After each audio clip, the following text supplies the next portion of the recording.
if you're interested in personal development, if you've been feeling stuck and trying to change something about yourself and are struggling to do so, this concept and this video might just be helpful for you. Today, I want to talk to you about something that's really close to my heart. It's this concept I learned when I was at INSEAD studying for my MBA. There was a course there called the Psychological Issues in Management, and one of the classes included this topic of immunity to change. And it truly blew my mind in the moment, and it is something that I've used over the years since I graduated.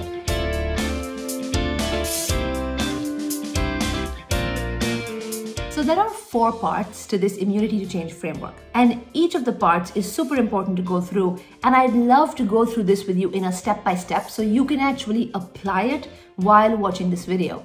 Let's give this a shot. The first piece is the visible commitment.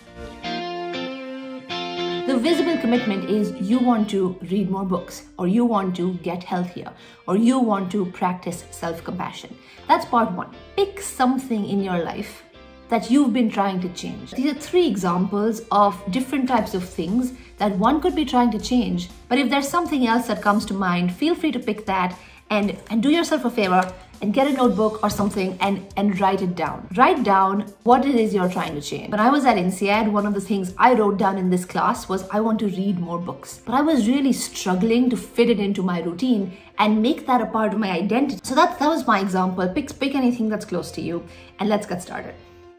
Part 2, what's the actual behavior or mindset you're demonstrating? And let's put that down.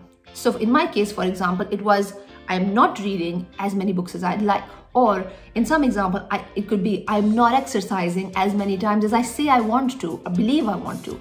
Or I'm not practicing self-compassion and I still beat myself up in moments I know I shouldn't. So the first thing is visible commitment, what you said you want to do.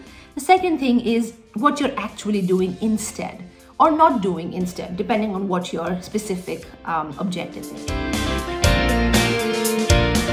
The third piece of this is the hidden competing commitment. And this is really the heart of the immunity to change framework, which basically says that there is a competing commitment. That is something that's pulling you to a different side that's opposed to who you want to be, and it's hidden. So you might not even be aware of that competing commitment. And the whole exercise here is about surfacing that commitment and coming to terms with that. And then we'll move on and see what we can do about it. To get to the competing commitment, ask yourselves, what is my fear if I do the thing I say I want to do? Take a moment to let that sink in. What is my fear if I do the thing I say I want to do? That sounds counterintuitive, but think about that for a second. In case you want to read more, which is what I wanted to do, I feared that I would become an antisocial person and I would have to give up the things I do in my life that involve other people. And I would have to sacrifice social commitment. That was my fear. If, for example, your big visible commitment is you want to exercise more or you want to eat nutritious food, the fear could be that you're going to have to give up or sacrifice all the happy moments in your life which potentially center around delicious, potentially unhealthy food. So you're fearful that you're going to be someone who stops enjoying their life. Let's say your visible commitment is I want to be someone who is compassionate to myself and I practice self-love, but you're not doing that.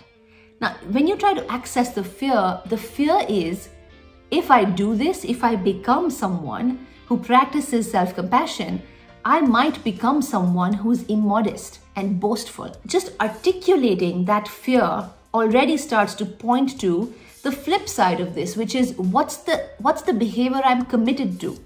In the first example, if I say I want to retain social connection and I'm scared that by reading more books, I might lose out on moments where I'm hanging out with friends or doing something that engages me in my community, I'm committed to being a social connected person.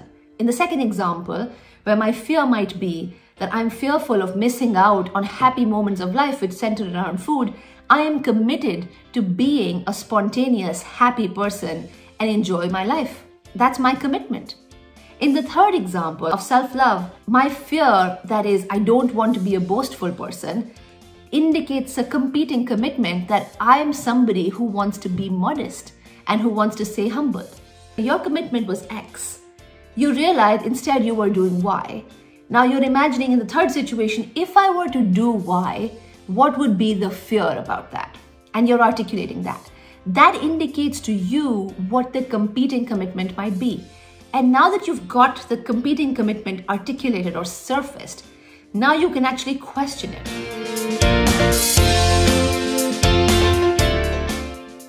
The fourth part of the framework is articulating what the assumption is between your fear and your commitment. In the first example, the assumption is that if I read a lot, I'm going to be an antisocial person. And I'm committed to not being an antisocial person. Hence, even though I say I want to read, I'm not able to do that because I'm pulling myself back with a string. And that fundamentally is our immunity to change. And those beliefs and assumptions are so tightly held, unless you articulate them and therefore question them, you will almost be always pulling yourself into opposite directions and not make progress. In the second example, the assumption is the more nutritious food I eat, the less happy and spontaneous I will be. In the third example, the more self-love I practice, the more boastful I will become. And not everyone has the same assumptions. Your assumptions might be completely different from somebody else's. And you might actually hear these examples and say, of course not. None of these assumptions are true, which is fine, but find the assumption that's holding you back. Find the assumption that's linked to your competing commitment and is potentially holding you back from the change you want to make. Try to find data in your life that proves or disproves your assumption. Now, one way to do that is look around you and look at some of the other people who demonstrate the validity or invalidity of this belief. In any field of work, you would run experiments to test the assumption. Now, when I was at INSEAD, what I started to do was to run an experiment where I started to read books on my phone. And I hadn't actually at that time gotten used to reading on the Kindle, so it was all a bit new. What I was used to reading was, physical books that I would hold up. And to me, that sort of felt like I'm shutting out the rest of the world. And so instead, what I started to do is read a book on my phone, because somehow the phone, for good or for bad, has made its way into social connection. I was on a trip with my friends. We were all sitting around in the drawing room, and everyone was on their phone or talking to each other or playing some games. And I was part of that group, so I was still sitting with everyone. And I picked up my phone and I started to read a book. And I would read 1 page at a time, 2 pages at a time. Sometimes while waiting in the car, just before dinner while people were getting ready, I'd be sitting in the drawing room and I would read. And this way, I actually got through a few weeks of reading successfully and actually making progress on a book that I'd been meaning to read for a long time. I was able to prove that actually reading, if I did it in a certain way, did not make me antisocial. I still got to be part of the community that I wanted to be part of, and I didn't have to sacrifice this. Now, over the years, of course, I've been reading on the Kindle. I found pockets of time where I can read, and it just really made me challenge that inherent assumption. If you're trying to practice self-love and your assumption is that practicing self-love might make you boastful, try it out. Give yourself 1 week when every morning and every evening you're going to tell yourself 10 things you're amazing at. Now you're going to check, does this make you more boastful? Does this make you an arrogant person who other people don't like? Ask a few close friends and family members to actually call you out on it. You could also look around and see other people in your life who actually do practice self-love and see, do they seem to you arrogant? So this way you can start to take control of your life and start to actually learn and experiment and make progress on these small things that actually might seem trivial to somebody else, but are significantly important for your personal development journey. You compound these small initiatives over time, where you've been trying to test and learn, develop, gather data, test your assumptions, so as not to let your competing commitments hold you back from the change you want to make. I'm fairly certain you'll be much closer to your goals.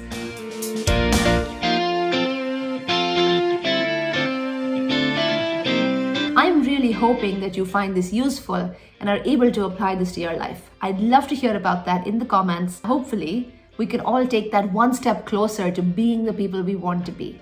Thank you so much for watching. See you next time.